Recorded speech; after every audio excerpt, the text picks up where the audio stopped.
Seigneur, nous te bénissons, te rendons grâce pour ces moments merveilleux. Seigneur, en cette journée, c'est une journée que tu as faite et tu nous fais la grâce d'être là ce matin pour t'adorer, pour te louer, pour te magnifier. Merci Seigneur pour ce privilège. Nous voulons, Seigneur, te présenter ce message. Nous te prions, Seigneur, de nous conduire, que le Saint-Esprit ouvre notre compréhension et que ton serviteur ne soit qu'un instrument entre tes mains. Merci Seigneur, oh Dieu, de disposer nos cœurs en ce moment, de disposer notre compréhension. À toi l'honneur et la gloire, dans le nom de Jésus. Amen. Amen. Ok. Alors, nous allons prendre notre Bible, nous allons prendre dans Acte 1, du verset 13 au verset 14. Quand ils furent arrivés, ils montèrent dans la chambre haute où ils se tenaient d'ordinaire. C'était Pierre, Jean, Jacques, André, Philippe, Thomas, Barthélemy, Matthieu, Jacques, fils d'Alphée, Simon le Zélote et Jude, fils de Jacques, tous d'un commun accord persévéraient dans la prière avec les femmes et Marie, mère de Jésus, et avec les frères de Jésus. Alors, le thème de ce matin, c'est des facteurs de déclenchement d'un réveil.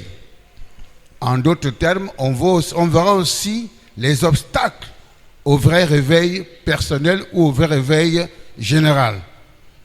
En d'autres termes, les canaux facilitateurs d'un baptême dans le Saint-Esprit. Ça fait trop de titres là. Je recommence. Les facteurs de déclenchement d'un réveil ou encore les canaux facilitateurs du baptême dans le Saint-Esprit, ce qui amène à parler des obstacles au vrai réveil personnel. Ici, nous avons extrait ce passage dans les derniers moments sur la terre du Seigneur Jésus avec ses disciples. Là, Luc, le médecin, raconte que Jésus avait commencé à parler à ses disciples ce qu'il avait commencé à faire et à enseigner. Et ensuite, ils étaient en train de dire au revoir, si on peut dire ainsi. Donc, il leur parlait du royaume de Dieu et faisait comprendre des choses merveilleuses, c'est sûr. Ils étaient tellement étonnés en disant que est-ce que c'est en ce moment-là que tu vas venir instaurer ton royaume? Le Seigneur va leur dire que ce n'est pas à vous de connaître des temps et des moments que mon Père a fixés de sa propre autorité. Il leur fera comprendre que vous, dans peu de temps, vous recevrez une puissance, le Saint-Esprit survenant sur vous, et vous serez mes témoins à Jérusalem, dans la Judée, dans la Samarie, jusqu'aux extrémités de la terre. Et la consigne que le Seigneur a donnée, c'est de ne pas quitter Jérusalem avant de recevoir la promesse du Père. Et cette promesse, nous savons que c'est le Consolateur. Les apôtres sont des Galiléens, donc ils ne devaient pas retourner en Galilée. Il fallait qu'ils attendent. Dieu ne leur a pas dit pendant combien de temps.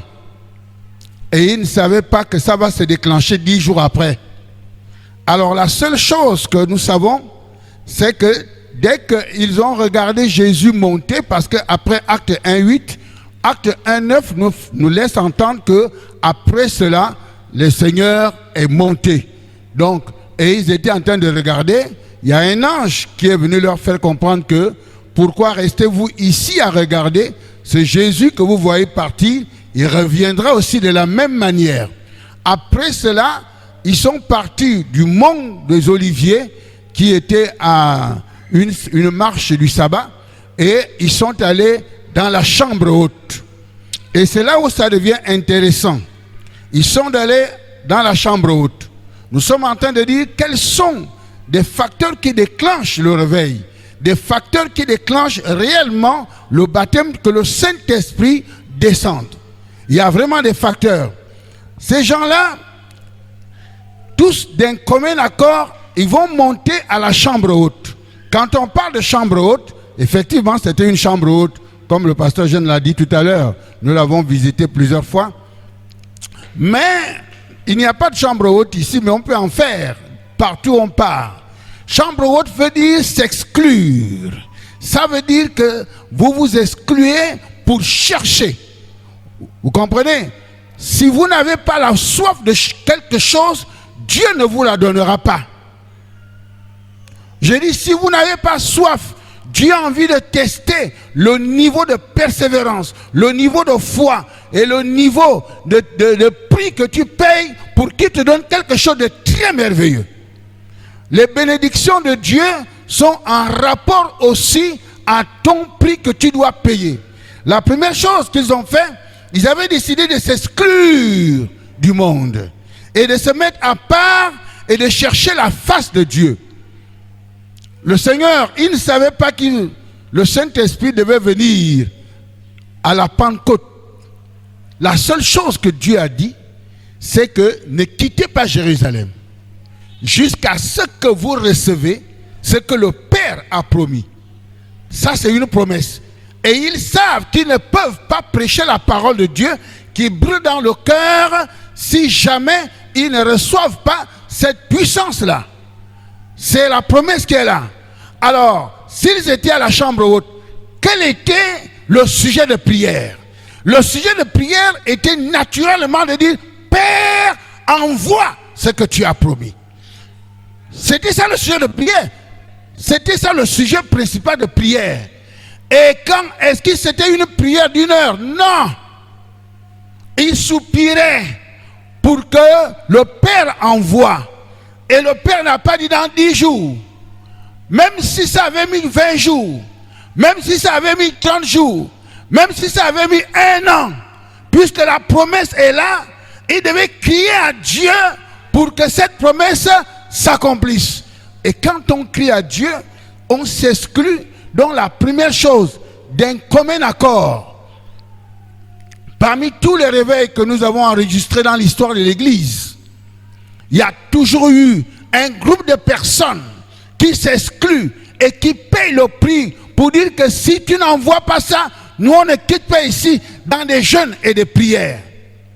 Donc c'est la première. Donc ils persévéraient dans la prière. C'était des prières ferventes, exprimant le désir ardent de recevoir ce que le Père avait promis. Ils attendaient ardemment ce qui avait été promis en luttant dans la prière. Ils luttaient.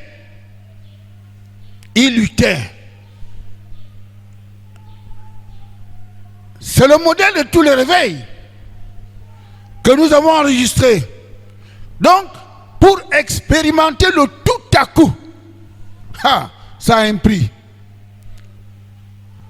Un groupe de personnes d'un commun accord a décidé de s'exclure, de monter à la chambre haute et de prier, pas pour 1 heure, pas pour 2 heures, mais de manière assidue, fervente et continue, jusqu'à ce que Dieu le fasse. Dans la plupart des réveils, c'est ce que Dieu a fait. Ici, nous parlons de 3 choses. Premièrement, de la foi. Deuxièmement, de la persévérance.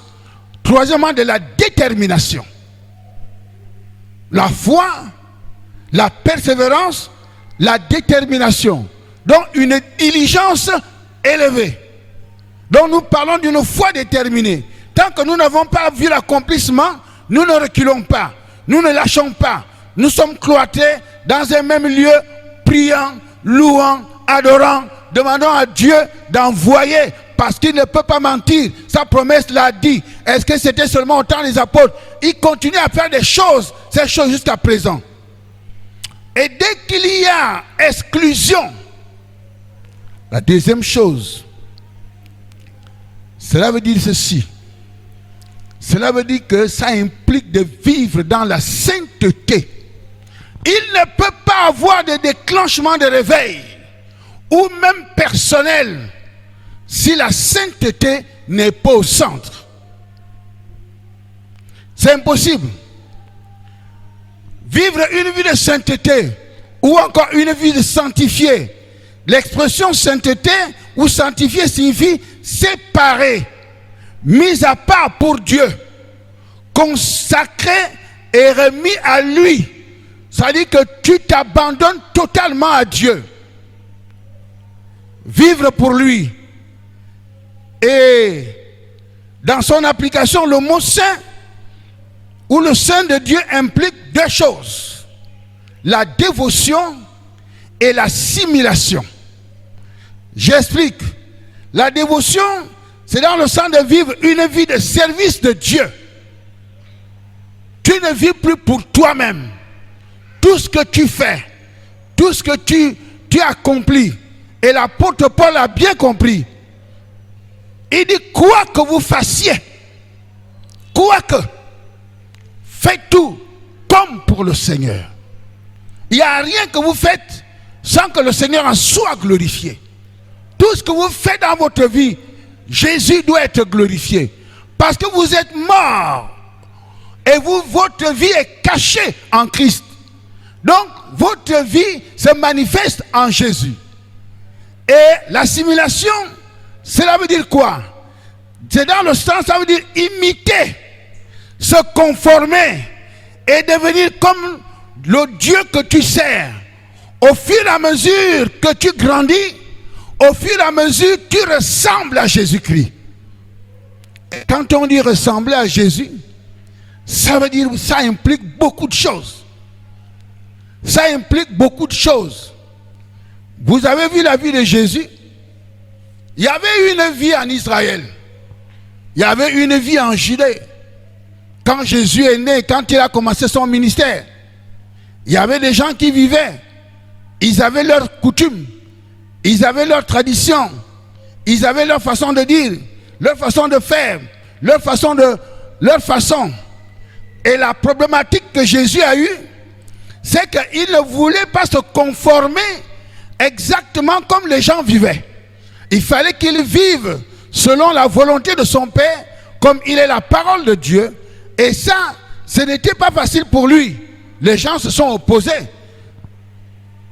Vous voyez ici, cela veut dire quoi? Quand on parle d'assimilation et la dévotion, cela veut dire que ça signifie que prend la loi morale de Dieu comme règle de vie. Et le Fils incarné de Dieu comme modèle de vie.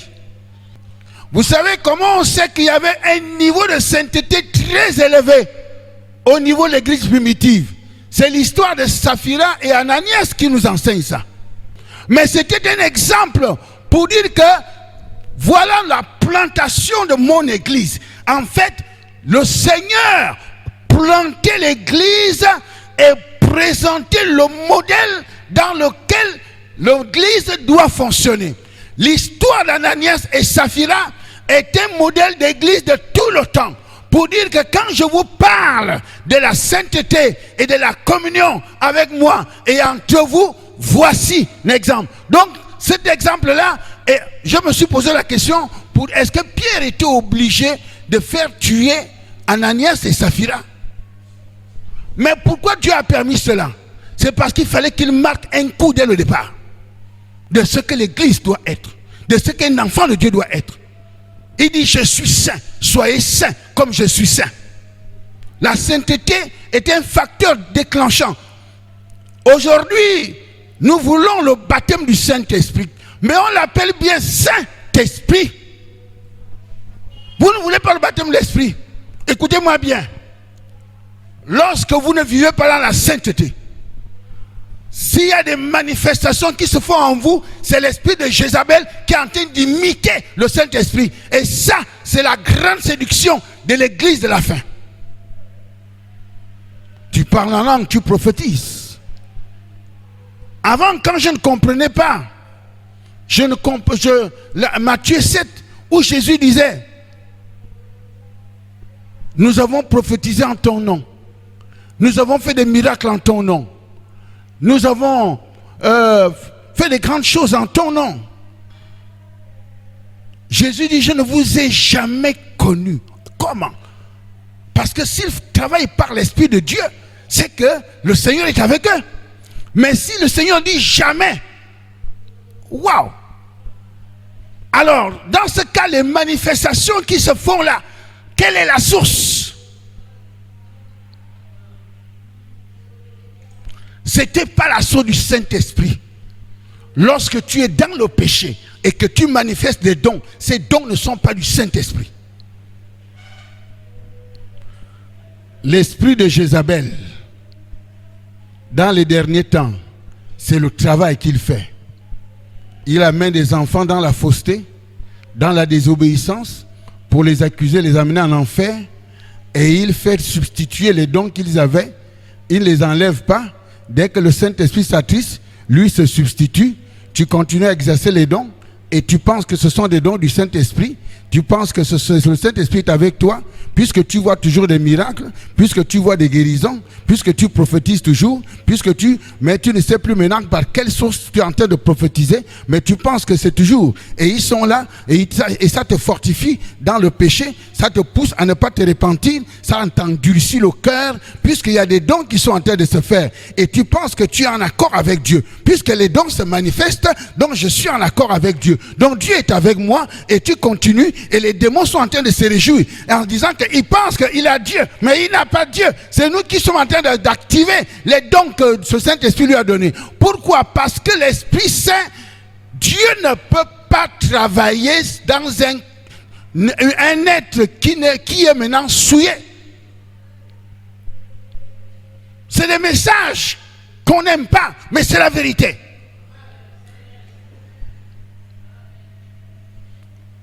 Nous les pasteurs, nous préparons des personnes à être enlevées.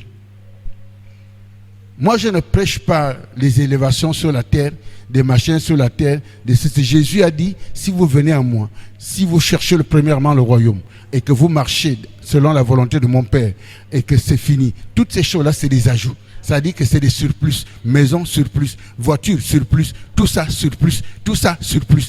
Le plus important, c'est d'être avec Jésus-Christ et être avec lui vraiment de manière véritable et marcher avec lui. En réalité, ce que Jésus demande, c'est que tu te focalises. Ça dit que tu te focalises sur Jésus. Tu mets le focus sur Jésus. Venez à moi, vous qui êtes chargés, fatigués. Je mets le focus sur Jésus. Et en mettant le focus sur Jésus, je prends sa main. Et puis, ensuite, partout il part, je ne lâche pas la main de Jésus. Et chaque fois que je pars, même quand je passe par l'ombre de la vallée de la mort, je sais que je ne lâche pas sa main. Je ne crains pas aucun mal. Quand je passe par le feu, je ne lâche pas sa main. Je sais qu'il est là. Quand je passe par les eaux, je ne lâche pas sa main. Je sais qu'il est là. Même si je suis dans les ténèbres terribles, je sais qu'il est là. Mais je sais aussi que quand je ne lâche pas sa main, alors c'est lui qui va envoyer des choses, parce que Dieu sait ce dont j'ai besoin. Il a dit, c'est les monnaies qui cherchent ces choses-là. Les monnaies cherchent des élévations. Ils cherchent l'argent, ils cherchent les maisons, ils cherchent ceci. Ils viennent à l'église, ils viennent me chercher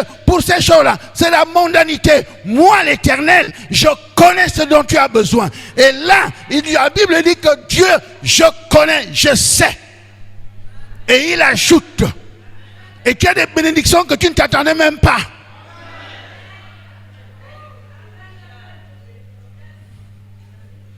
L'ennemi est venu polluer l'évangile dans les bouches, en prêchant l'évangile d'en bas. Tout évangile d'en bas est diabolique. Évangile d'en bas, c'est ta saison. Évangile d'en bas, cette année tu vas te marier. Évangile d'en bas, tu seras nommé là-bas. Évangile d'en bas, on est venu fixer les cœurs des enfants de Dieu sur les choses de la terre, comme si la terre était un paradis. Toi et moi, nous savons très bien que cette terre sera détruite. Les maisons seront détruites, les comptes vont rester, des voitures vont rester. Tout cela n'est qu'éphémère. Et Dieu ne m'a pas régénéré pour une richesse qui se flétrit, pour une richesse qui s'abîme, pour une richesse qui a des rouilles. Dieu m'a régénéré pour des richesses éternelles, où mon trésor est là-bas. Et c'est là-bas que vous devez planter votre trésor. Chaque fois que tu plantes dans la maison de Dieu, chaque fois que tu plantes pour l'œuvre de Dieu, chaque fois que tu plantes pour les veuves des orphelins, tu plantes pour les démunis. Et la Bible dit que celui qui se souvient des pauvres, l'Éternel, il prête à l'Éternel.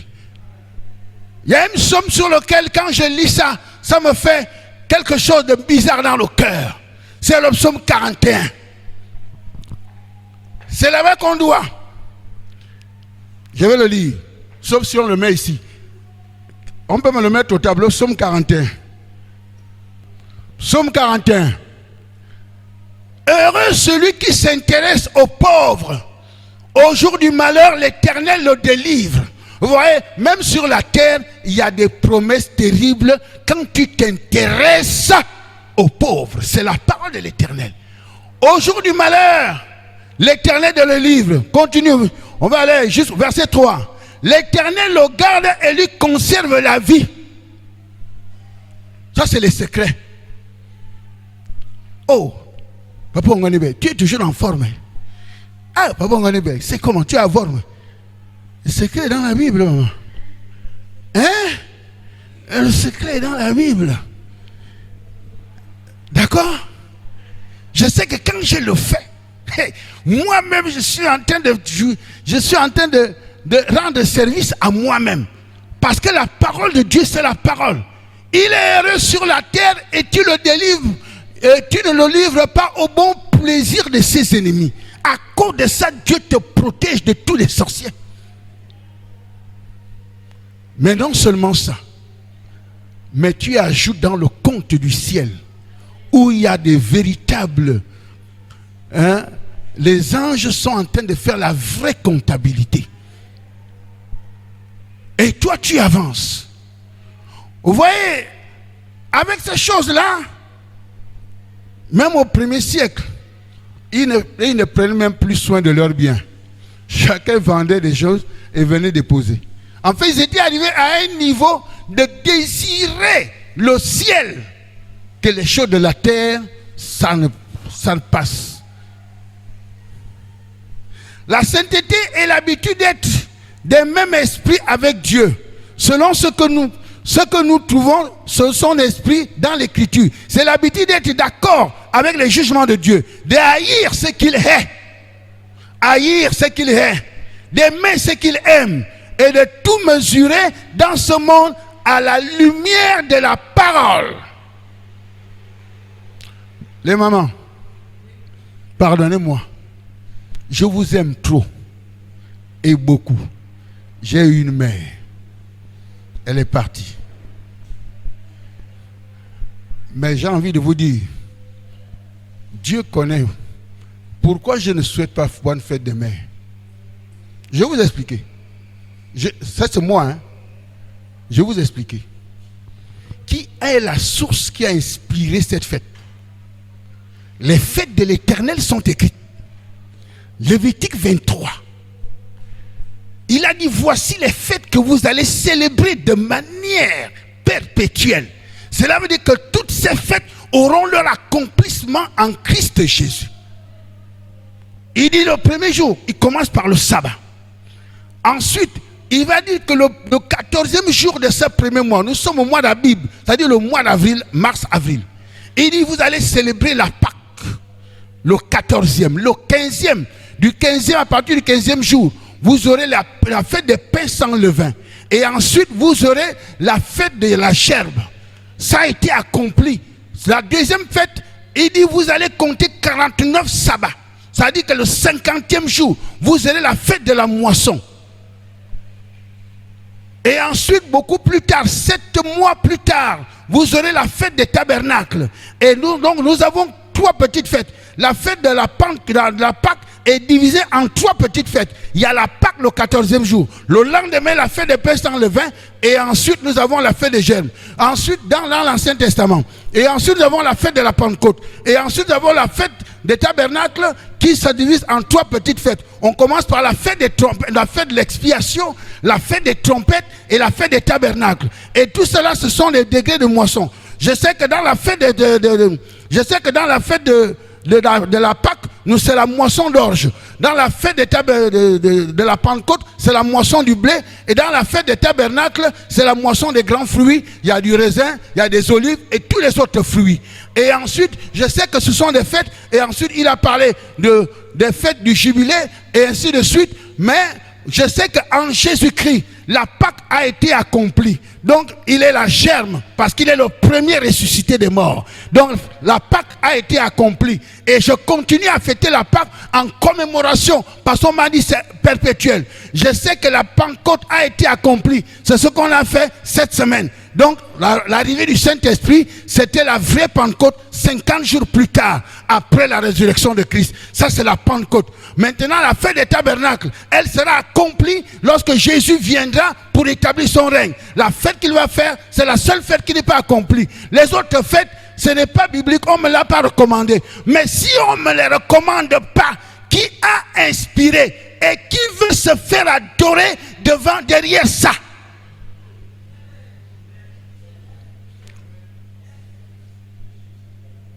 Je préfère que vous me rejetiez. Ma femme m'a dit, il faut que tu me fasses bonne fête de mère. J'ai dit, ce n'est pas écrit.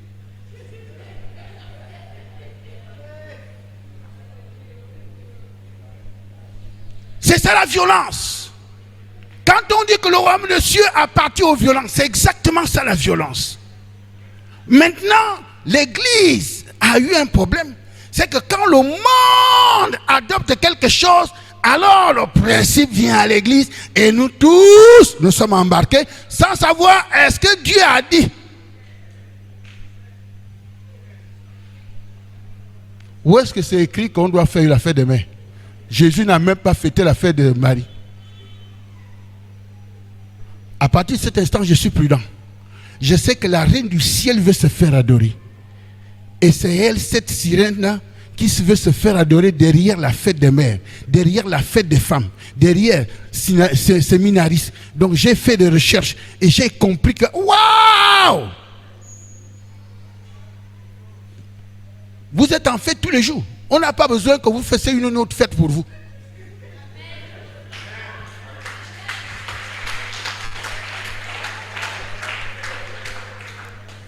Alléluia.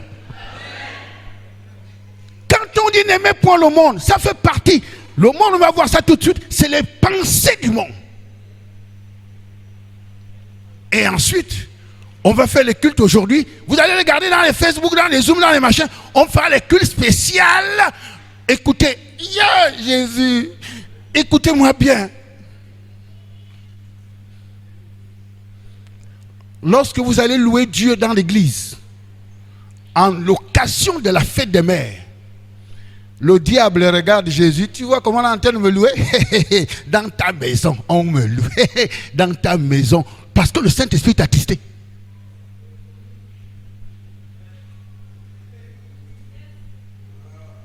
Si vous voulez que je laisse le micro, je peux partir à la maison, il n'y a pas de problème.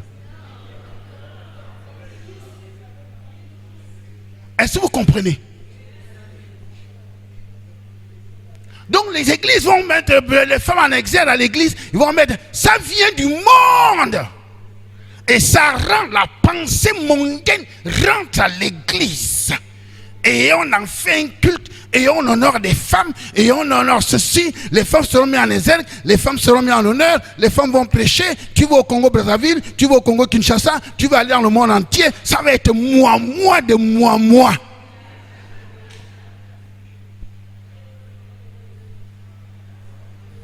Quand je regarde ça, je dis, waouh, ils sont en train d'adorer la sirène des eaux, la reine des côtes, tranquille, mais ils ne savent pas. Ils prononcent le nom de Jésus, ils prononcent le nom du Saint-Esprit, ils glorifient Dieu. Et Dieu regarde, il dit, est-ce que c'est moi? Est-ce que c'est ma volonté? Et quand ce n'est pas ma volonté, ce n'est pas moi que vous adorez mon ennemi.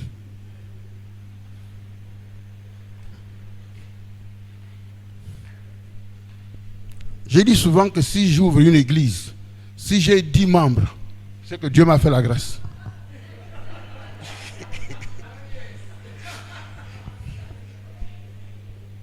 C'est la vérité. Si j'ai 10 membres, c'est que Dieu m'a fait la grâce. Je ne suis pas là pour vous fixer sur la terre. Moi-même, j'ai peur, je ne veux pas rester sur la terre. Ézéchiel 34 est très tranchant. Il en parle au pasteur qui pèse pas bien leur brebis. Vous leur avez donné la mauvaise nourriture. Vous leur avez donné des choses. Et ils ont cru. Et comme vous connaissez la vérité, vous ne leur dites pas.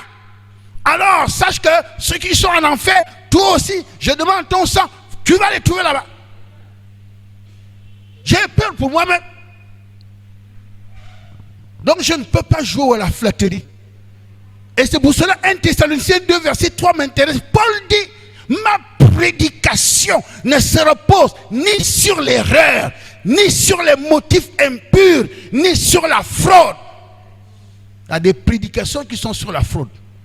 Tu as envie de garder des gens. Tu as peur de prêcher quelque chose. Parce que sinon les brebis vont partir. Une seule prédication, Jésus.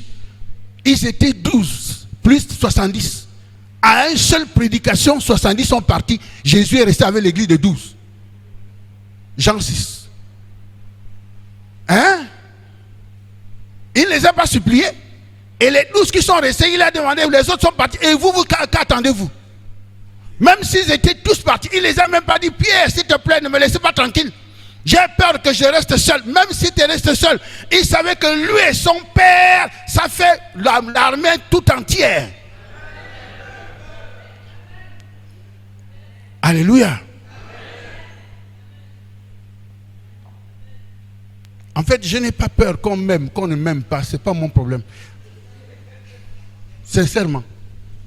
La Bible me dit, efforce-toi de te présenter devant Dieu comme un homme éprouvé qui n'a pas à rougir et qui dispense droitement la parole de la vérité. La Bible ne m'a pas dit efforce-toi de te présenter devant des hommes pour aller avoir des approbations des hommes.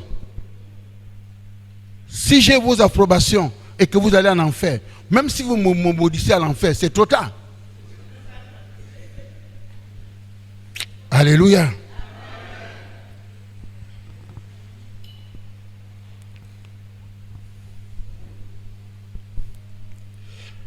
Un homme saint va s'efforcer d'éviter tout péché connu et de garder tout commandement connu. Il aura un penchant d'esprit décidé envers Dieu, un désir sincère de faire sa volonté. C'est pour cela que quand tu te rapproches de Dieu, quand tu prends des retraites, tu vas chez Dieu. Ne va pas chez Dieu uniquement pour dire Seigneur, je vais jeûner parce que Dieu doit me donner ceci. Je jeûne pour donner. Non, il faut jeûner pour aller chercher la présence de ton époux.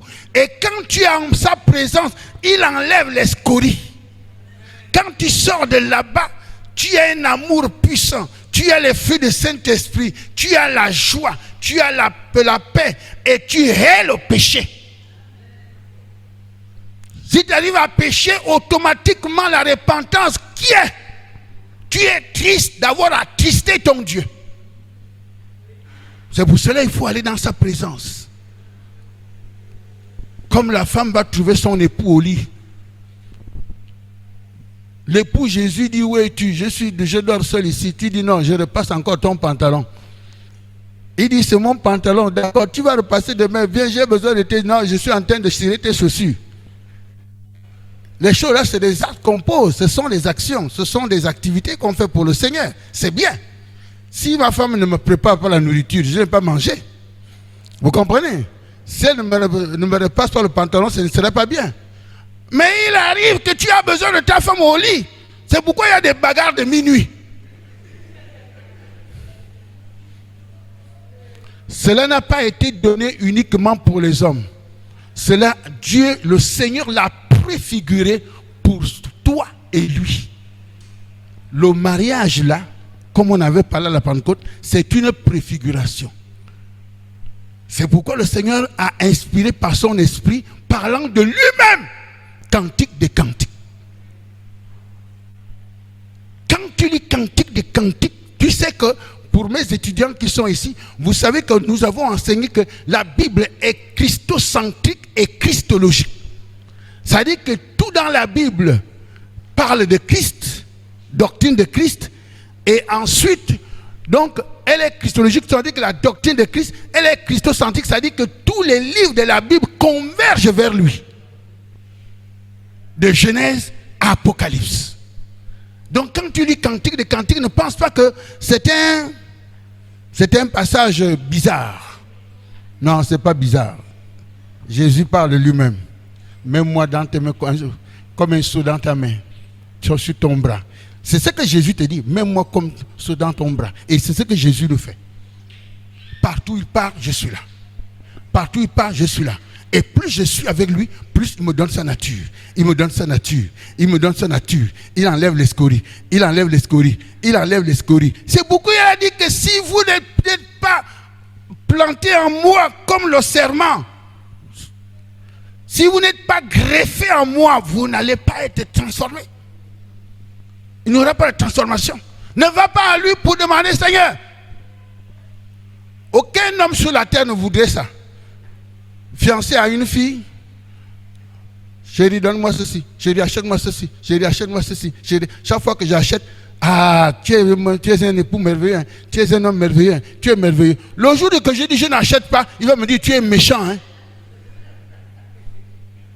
Ça veut dire qu'il m'aime à cause des choses que je lui donne. À cause des choses que je lui donne. Chaque fois que je vais donner, vraiment merveilleux. Non, ne loue pas Jésus parce qu'il t'a donné une maison. Ne le loue pas seulement parce qu'il t'a donné une voiture. Ne le loue pas. Dis à Jésus, merci Seigneur. C'est tout un peu de choses pour toi. Mais c'est toi que je désire. C'est ce que David a dit. C'est toi que je veux. C'est-à-dire quand tu cours, tu viens du travail, tu as envie d'aller trouver Jésus, tu as envie d'aller trouver Jésus, tu jettes le sac là-bas, tu as envie d'aller trouver Jésus, tu jettes des choses là-bas, tu as envie d'aller trouver Jésus, tu vas voir comment Jésus sera heureux et il va te transformer. Aïe aïe aïe, Seigneur, aide-nous à comprendre cela. C'est là où il y a le réveil qui vient dans ta vie. Le réveil qui vient dans ta vie, les gens sont étonnés. Il ajoute des dons, il ajoute, le Seigneur ajoute en fonction de le rapport, la relation, l'intimité, il ajoute, tu te surprends, tu imposes la main à quelqu'un, il voit, oh, tu imposes la main à un paralytique, il se lève, oh, tu imposes là-bas, oh, mais tu n'as pas gémi à dire Seigneur, donne-moi les dons. Tu dis Seigneur, tu sais, il y a du monde là-bas. Il faut qu'il voit ta gloire. J'ai besoin de dons. Mais si tu me donnes cette gloire, si tu ne me donnes pas, mais c'est toi que je veux. Mais comme Seigneur sait que chaque fois que tu le veux, ça veut dire que ces fardeaux sont tes fardeaux. Ça veut dire que ce qu'il sent mal, tu le sens mal. Ça veut dire que l'amour qu'il a pour le monde, tu aussi pour cet amour pour le monde. À partir de cet instant, tu es à l'image de Dieu. Et c'est pourquoi il met les dons. Parce que tu lui ressembles maintenant. Tu sens mal comme le monde sent mal. C'est ce qu'il dit à Osée. Vous savez, il ne pouvait pas donner, il a envie d'envoyer Osée dans une période très difficile. Osée prophétise à 30 années avant la déportation du Royaume du Nord. Et c'était le temps où il y avait des coups d'État. Et il dit là, Israël est allé trop loin. Osée est prophète du Nord. Pour que son message soit puissant, il dit tu vas épouser une prostituée. Ah, que Dieu, vraiment. Il dit il va te tromper. Tu vas sentir comment. Osée a tout fait pour que Gomer ne se trompe pas, mais Gomer va quand même tromper Osée. Il dit, tu vois comment Gomer t'a trompé? Et tu sens comment? Il dit, Éternel, je sens mal. Il dit, voilà, tu vas aller prêcher comme tu sens. C'est comme ça que je sens avec Israël.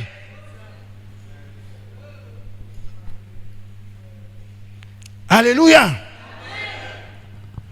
Je vais demander à l'apôtre de me reprogrammer. Je ne terminerai pas ça aujourd'hui. Ça, c'est clair.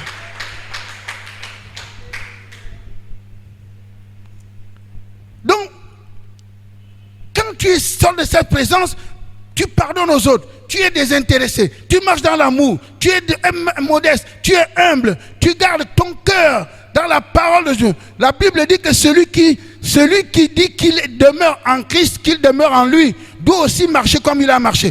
Quand on prend 1 Jean 2 de 3 à 6, il faut aller bien le lire. Il dit, si nous gardons ces commandements, par là nous savons que nous l'avons connu. Celui qui dit que je l'ai connu et qui ne garde pas ses commandements est un menteur. Si nous gardons ses commandements, par là nous savons que nous l'avons connu. Et si lui qui dit je l'ai connu et qui ne garde pas, c'est-à-dire qui est dans la désobéissance, est un menteur et la vérité n'est point en lui. Mais celui qui garde sa parole, l'amour de Dieu est véritablement parfait en lui. Par là, nous savons que nous sommes en lui. Vous voyez, Les gens là s'étaient exclus du monde parce que l'amour du monde empêche les chrétiens d'expérimenter le réveil. Le mouvement pentecôtiste porté par l'afro-américain William Seymour de la rue Assisa, qui s'est répandu dans le monde entier jusqu'à aujourd'hui, est né d'un grand réveil de sainteté. Ce mouvement de sainteté, Holiness Movement, il est né au sein des églises protestantes des États-Unis à la fin du 19e siècle et insistait sur le baptême de l'esprit après la conversion. Donc vous voyez, s'il n'y avait pas eu de mouvement de sainteté, il ne se pourrait bien qu'il n'y ait pas jamais eu de mouvement de Pentecôte, car la sainteté est essentielle à la Pentecôte. William Seymour était dans ce mouvement. Nous sommes en train de sortir des mouvements méthodistes wesléens. Et là, John Wesley, c'est la sainteté. Ça, c'est son message. Et Dieu a profité de ça. Cela veut dire quoi? Dès que le pentecôtisme a quasiment disparu, du 1er, 2e, 3e siècle, ça s'est manifesté, à partir de Constantin, le mouvement de sainteté, hey, l'église était coussi-coussa. Il y avait des tolérances dans l'église. Il y avait le péché, corps, âme et esprit, des pensées, des cœurs qui étaient mauvais. Le réveil ne pouvait pas se déclencher comme acte. Mais il a fallu que Dieu travaille d'abord dans la génération de Wesley. Et ensuite, pour arriver au pentecôtisme, c'est déclenché par le mouvement de sainteté. Si tu veux avoir le réveil dans ta vie, tu dois chercher Dieu dans la sainteté. Et c'est dans la sainteté, la véritable sainteté. Et Satan a compris cela. Il s'est dit que n'aimez point le monde, ni les choses qui sont dans le monde. Si quelqu'un aime le monde, l'amour du Père n'est pas en lui. Nous sommes dans 1 Jean 2, de 15 à 16. Car tout ce qui est dans le monde, la convoitise de la chair, la convoitise des yeux et l'orgueil de la vie, ne vient pas du Père, mais vient du monde. Et convoitise veut dire envie bizarre, les désirs bizarres. Depuis l'Ancien Testament, Dieu interdit de convoiter. La convoitise de la chair, ça inclut toutes sortes de pensées charnelles, des pensées perverses, des désirs impurs, la poursuite du plaisir des impies sexuels et sensuels. Oui, on suit des modes, des modèles, des modes du monde et tout est attrayant. Donc la convoitise, j'ai envie de faire comme ça, il faut que j'ai ceci, il faut que j'ai la voiture. Et ensuite, le langage de la convoitise du monde, c'est le langage, oh frère, au moins toi, c'est des paroles charnelles de convoitise. C'est sa grâce. Au moins toi veut dire que tu désires. Si tu avais les moyens, tu seras. Non. La convoitise, l'ennemi a mis tellement des attrayants. Et tu convoites. Même dans l'église. Il y a des frères qui convoitent les femmes des autres. Hein. Ils ne parlent pas. Mais ils avalent seulement la salive là tranquille. Il y a les femmes qui convoitent des maris des autres. Hein. Ils regardent, ah, j'aime le frère là, il est bien habillé. Oh, L'autre personne n'écoute pas, mais le Saint-Esprit qui sont des cœurs et des reins voit.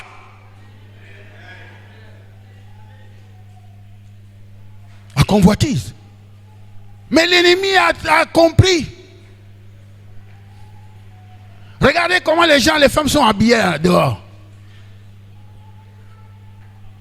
Regardez même la façon qu'ils marchent. Donc quand tu regardes comme ça, regarde les voitures qui sont. Regardez. Tu as envie d'avoir la voiture, tu convoites.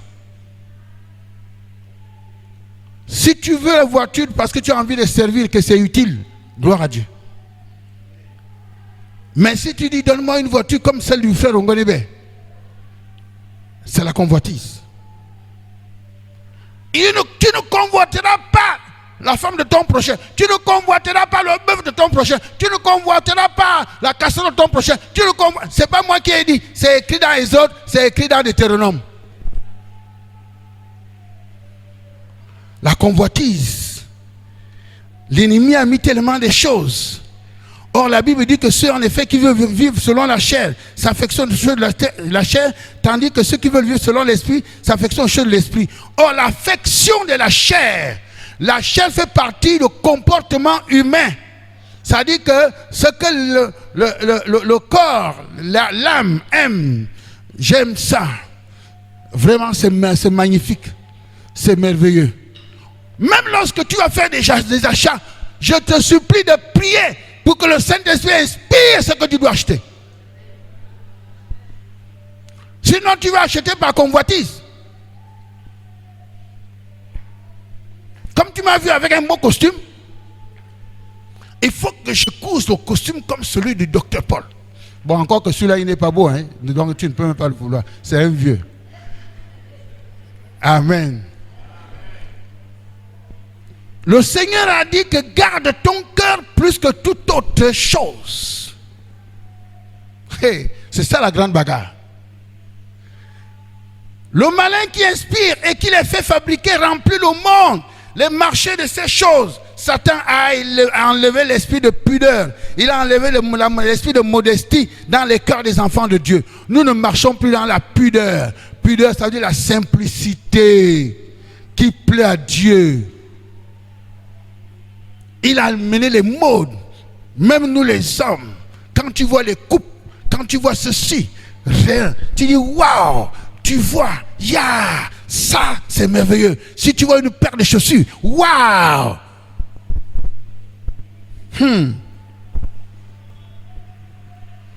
La convoitise des yeux, c'est ce qui a fait tomber le monde. Ève a dit l'arbre était agréable à voir. Hey! Pourtant Dieu avait bien fermé les yeux pour qu'il n'y ait pas la convoitise. Le diable est venu ouvrir les yeux pour qu'il dise regarde comment c'est beau. Regarde. Regarde. Même nous les chrétiens, nous étions les mondains. Le diable connaissait dans le monde quand j'étais un peu voyou. Et il connaît les gens, il dit regarde regarde la femme là. Tu vois, c'est nettement le type de morceau que tu aimes. Regarde. Nom de Jésus, j'enlève cette pensée. Je commence à parler en langue. C'est un combat. C'est un combat. Alléluia. Nos yeux portent tout le temps des envies. Les yeux là, c'est ce que le diable utilise pour nous mettre dans le péché. Aïe. Même si tu sors la prière le matin, tu commences à regarder. Parce que le monde est pollué. La télévision polluée. Les yeux là commencent à regarder Novelas. Ça commence à regarder A++, je ne sais pas combien il y a de plus là-bas. Comme ça fait 10 ans que je n'ai pas regardé la télé chez moi. Ça regarde.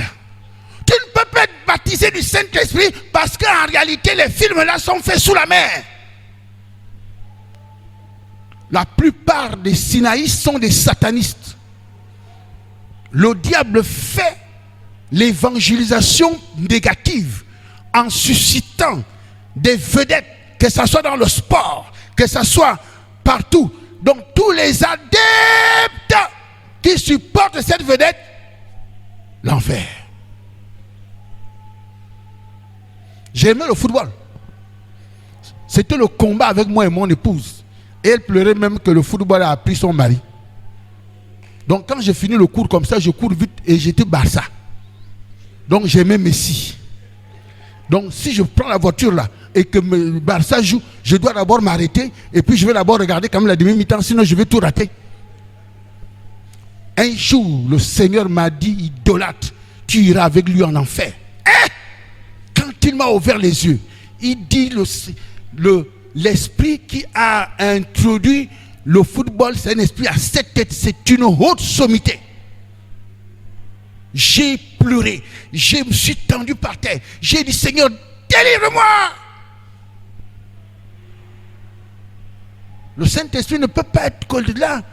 Tu es en train de regarder et ces choses, et ce qui se passe, c'est que quand tu prends plaisir à regarder des choses qui sont fabriquées, les démons sortent et ils t'injectent des choses. Tac, tac, ils ont le droit.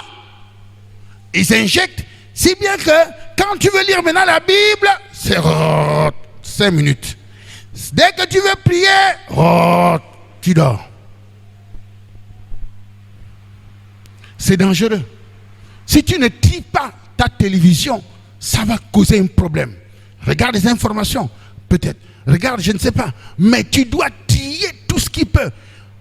Les jeunes gens qui sont là, les yeux, l'ennemi a mis dans nos téléphones là, des choses bizarres avec des logiciels, aïe, aïe, aïe, aïe, les phoenix, des machins. Là, dès que tu veux ouvrir, c'est-à-dire que tu as envie d'ouvrir pour regarder une information, il te met d'abord une femme nue. Waouh! Le temps que cette image sort de la tête, c'est fait exprès. Quand tu dis à venir, je ne veux pas de toi, sors. Il dit, je ne sors pas. Parfois, j'ai envie de damer mon téléphone par terre.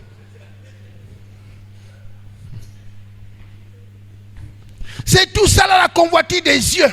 Et ça va pousser les frères à se masturber dans le secret.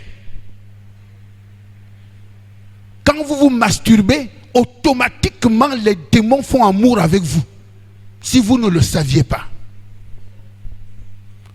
Quand vous jouez avec des objets et que vous les mettez dans des parties intimes, vous êtes en train de vous accoupler avec des démons si vous ne le savez pas. Tout ça là, c'est l'orgueil de la vie, c'est la convoitise des yeux. Vous comprenez? Le langage de la convoitise, au moins toi, la convoitise des yeux, il faut que Dieu bande tes yeux. Tu dois prier, Seigneur, mets une haie autour de mes yeux quand je vais partir. Mets une haie autour de mon cœur pour que ça ne parte pas. Si bien que quand la musique du monde viendra, ça tape sur le paroi, ça ne rentre pas dans le cœur. Si tu aspires, il y a des chrétiens bizarroïdement bizarres. Ils louent Dieu et ensuite il y a une musique mondaine qui sort de la bouche. Et puis j'ai déjà vu, et il entend la musique du monde. J'ai dit waouh! Si tu danses la musique du monde, tu danses la musique des démons.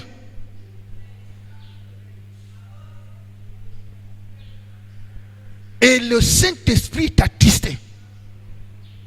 Si tu mets la musique du monde chez toi, tu invites des démons pour venir demeurer. Si tu mets la musique du monde dans ta voiture, tu invites les démons de venir s'asseoir avec toi. Il ne faut même pas essayer. Fin, c'est dichotomique. Dieu a son royaume, Satan a son royaume. Toute louange qui sort de la bouche de quelqu'un, toute chanson qui sort de la bouche de quelqu'un a deux destinations. Soit c'est destiné à Jésus, soit c'est destiné au diable. Il n'y a pas de demi-mesure. Je répète, toute louange qui sort de ta bouche, toute chanson qui sort de ta bouche a deux destinations. Soit ça part à Jésus, soit ça part au diable. Donc faites attention quand vous chantez. Ça c'est clair. Chez moi là-bas au nord, il y a des chrétiens qui sont chrétiens et qui chantent des launes.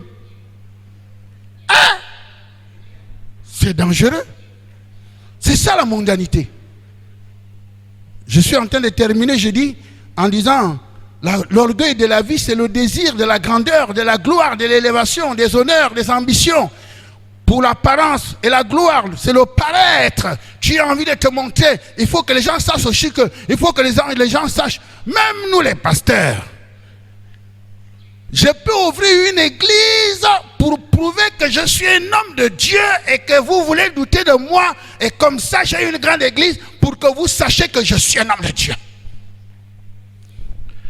Dieu n'a pas dit d'ouvrir.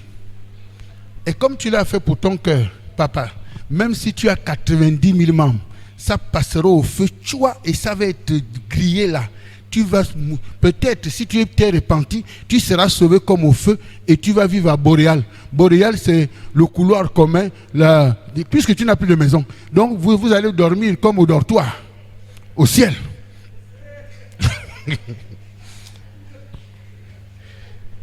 Comme au dortoir. Pourquoi? Parce que tout ce que tu fais pour le Seigneur, il faut mesurer la motivation du cœur. je le fais pour qui? Est-ce que je voudrais présenter que moi aussi je? Est-ce que j'ai envie de montrer que je? Si je prêche comme je prêche là, Facebook, je vais aller regarder s'il y a beaucoup de gens qui m'ont suivi. Parce que s'il n'y a que 2 personnes qui m'ont suivi, ça va m'attrister. Mais qui suis-je? Je ne regarde même pas ça. Le Saint-Esprit fait son travail. Il veut sauver ce qu'il veut. Il veut évoluer ce qu'il veut. Pourquoi je vais aller voir?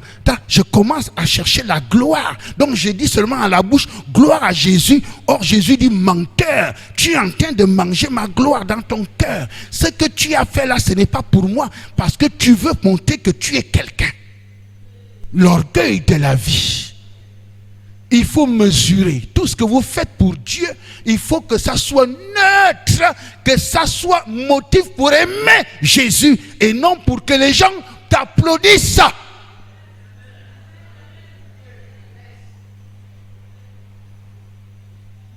Si vous venez dans mon église, il n'y aura pas beaucoup d'alléluia parce que c'est dur là-bas. On dit que le docteur, quand tu es dur, j'ai dit non, j'ai envie d'être sauvé, je voudrais aussi vous sauver. La Bible dit qu'on va demander beaucoup à celui qui enseigne.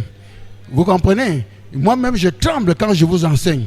Parce que si je vous enseigne des hérésies, moi-même, je suis à la tête de vous pour emmener à l'enfer. Vous n'allez pas partir seul. Je suis à la tête.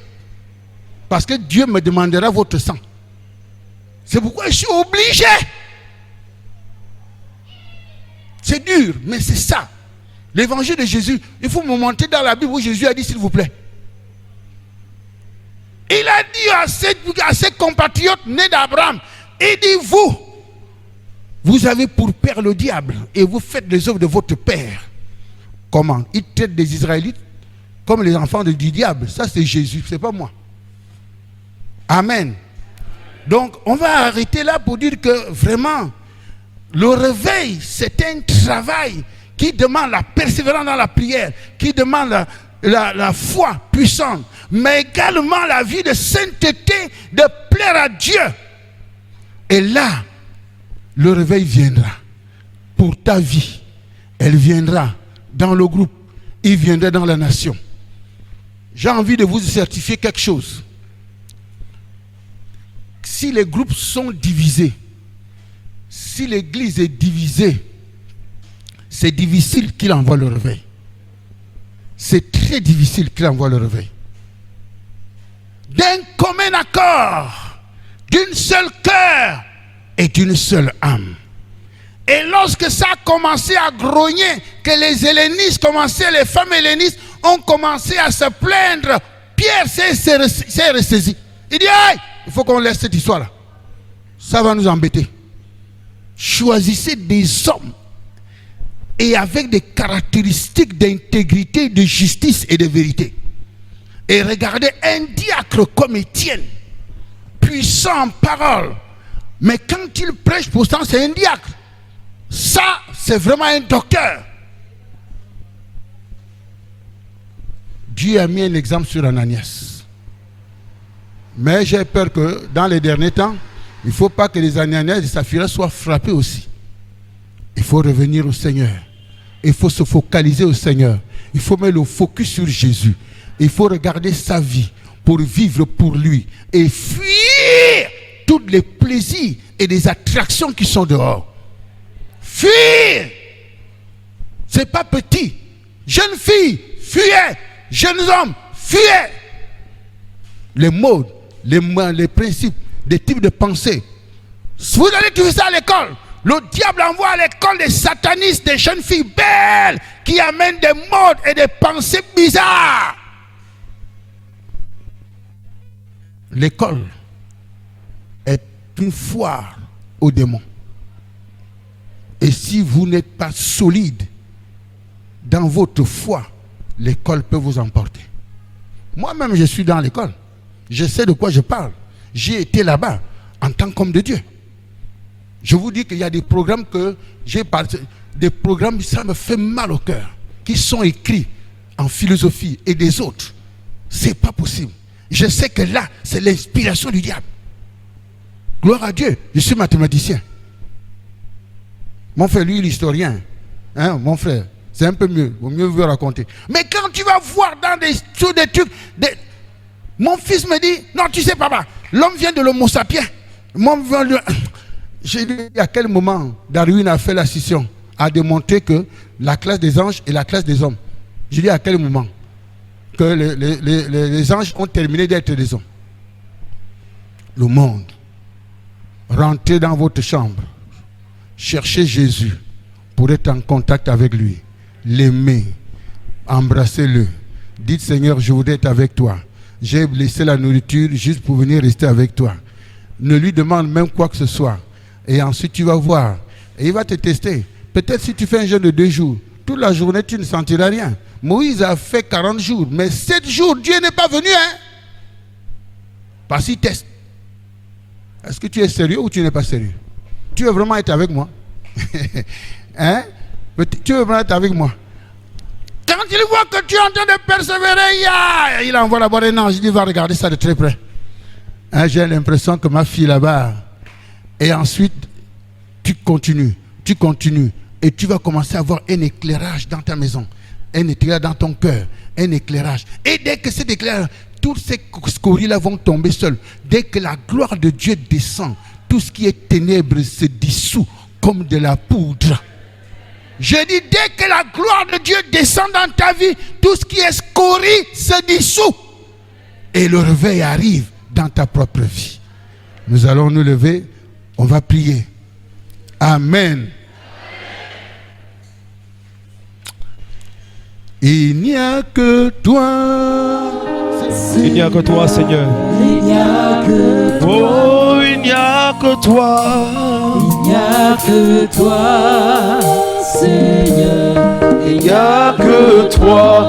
Il n'y a que toi. Il n'y a que toi. Oh, il n'y a que toi, papa.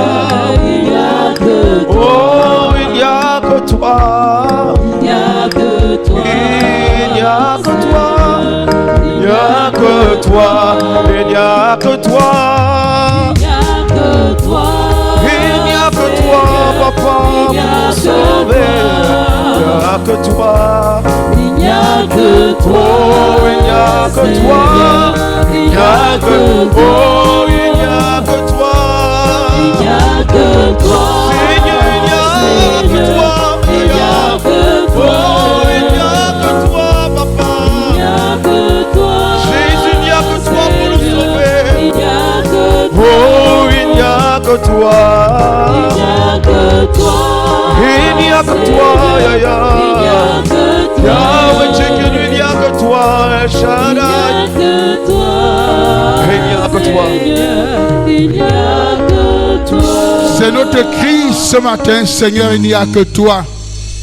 Pour nous attirer à toi, Seigneur, nous voulons être attachés à toi, comme le cep est attaché au sarment. Tu as dit, mon père est le vigneron, tu es le vrai cep, et nous sommes les sarments. Nous voulons être attachés en intimité avec toi. Attire-nous vers toi. Donne-nous de nous focaliser en toi. Nous voulons mettre notre focus en toi. Et nous savons qu'à partir de là, Seigneur, ta gloire fera tomber nos scories.